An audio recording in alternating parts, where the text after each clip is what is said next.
You ask Tiger to solve. This deals with linear equations with one unknown.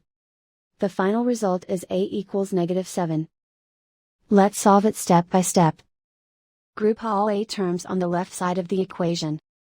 Subtract 2a from both sides. Group like terms. Simplify the arithmetic.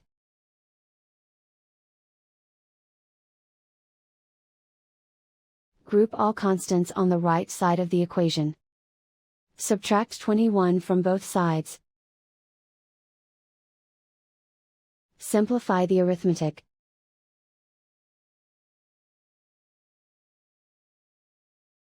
Isolate the a. Divide both sides by 3. Simplify the fraction. Find the greatest common factor of the numerator and denominator.